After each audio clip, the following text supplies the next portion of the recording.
ሰላም ጤና ይስጥልኝ። ይህ ሪያሊቲ ሚዲያ ነው። የዕለቱን መረጃ ይዘን ቀርበናል። እስከ መጨረሻው በመከታተል ሰብስክራይብ፣ ላይክ፣ ሼር እንድታደርጉ እና ቻናሉን እንድትደግፉ እንጠይቃችኋለን። ወደ መረጃው።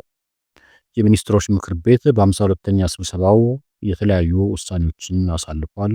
ከነዚህ መካከል አንዱ የጉምሩክ አዋጅን እንደገና ለማሻሻል የቀረበው ረቂቅ አዋጅ ነው። በስራ ላይ ያለው የጉምሩክ አዋጅ ለበርካታ ዓመታት ያገለገለ በመሆኑ የአዋጁን ድንጋጌዎች ዓለም አቀፍ የንግድ እንቅስቃሴ ከደረሰበት የእድገት ደረጃ ጋር ለማጣጣም በሀገራችን እያደገ የመጣውን የማኑፋክቸሪንግ ኢንዱስትሪ ልማት ለመደገፍ እንዲሁም ህጋዊ ንግድንና ኢንቨስትመንትን ለማበረታታት ይቻል ዘንድ የማሻሻያ አዋጁ ተዘጋጅቶ ቀርቧል። ምክር ቤቱም የማሻሻያ አዋጁ ላይ በሰፊው ከተወያየ በኋላ ግብዓቶችን በማከል አዋጁ ወደ ህዝብ ተወካዮች ምክር ቤት እንዲተላለፍ በሙሉ ድምፅ ወስኗል። ለኢንቨስትመንት ስለሚሰጥ የታክስና ቀረጥ ማበረታቻ ረቂቅ ደንብ ደግሞ ለሀገራችን የኢኮኖሚ እድገት ከፍተኛ አስተዋጽኦ ላላቸውና ቅድሚያ ለሚሰጣቸው እንዲሁም ከፍተኛ ካፒታል ለሚጠይቁ የኢንቨስትመንት መስኮች በስራ ላይ የሚውለውን ካፒታል ከግምት ውስጥ የሚያስገባና በአፈጻጸም ላይ የተመሰረተ የኢንቨስትመንት ማበረታቻ ስርዓት መዘርጋት አስፈላጊ ሆኖ በመገኘቱ ረቂቅ ደንቡ ተዘጋጅቶ ቀርቧል። ምክር ቤቱም በደንቡ ላይ በሰፊው ከተወያየ በኋላ ግብዓቶችን በማከል ደንቡ በፌዴራል ነጋሪት ጋዜጣ ታትሞ ከወጣበት ቀን ጀምሮ ተግባራዊ እንዲደረግ በሙሉ ድምፅ ወስኗል።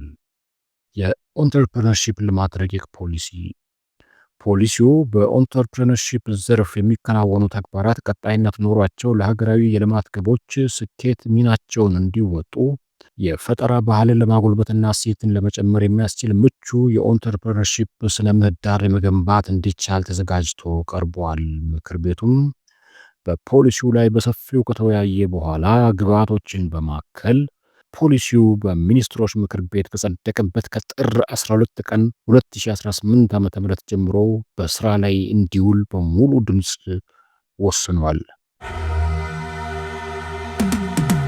ወደ አካባቢያዊ ዜናዎቻችን ደግሞ ስናልፍ ሶማሊያና ኳታር ወታደራዊ ትብብራቸውን ለማጠናከር ስምምነት መፈራረማቸው ተሰምቷል። ስምምነቱ በሁለቱ ሀገራት መካከል ያለውን ወታደራዊ ጥምረት ለማጠናከር የጸጥታ ትብብር ለማስፋፋት ያቀደ እንደሆነ ተዘግቧል።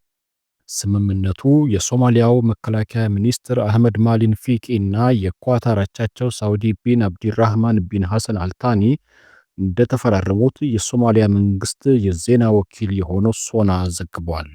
ሚኒስትሮቹ ዶሃ እየተካሄደ በሚገኘው ዓለም አቀፍ የማሪታይም ወታደራዊ ኤግዚቢሽን ላይ ስምምነቱን እንደተፈራረሙ ተነግሯል። ሶና እንደዘገበው የሁለቱ ሀገራት ስምምነት በቀጣናዊ ሰላምና መረጋጋት ላይ ለመስራት ያለመ ነው። በቅርቡ ከዩናይትድ አረብ ኤሚሬቶች ጋር ያላትን ዲፕሎማሲያዊ ግንኙነት ሙሉ በሙሉ ያቋረጠችው ሶማሊያ ከሳዑዲ አረቢያ፣ ከቱርክ፣ ከግብፅ እና ከሌሎች ሀገራት ጋር ያላትን ግንኙነት እያጠናከረች ትገኛለች። ከሳምንታት በፊት እስራኤል ከሶማሊያ በመነጠል ነፃ ሀገርነቷን ላወጀችው ሶማሊላንድ የሀገርነት እውቅና መስጠቷን ተከትሎ በአቡ ዳቢና ሞቃዲሾ መካከል ያለው ግንኙነት ከምንጊዜውም በላይ ሻክሯል። ተንታኞች እንደሚሉት የሶማሊያ መንግስት የሶማሊላንድን ነፃነት ከሚደግፉ ሀገራት መካከል አንዷ ዩናይትድ አረብ ኤሚሬቶች ናት ብሎ ያስባል። ይህ ሪያሊቲ ሚዲያ ነው።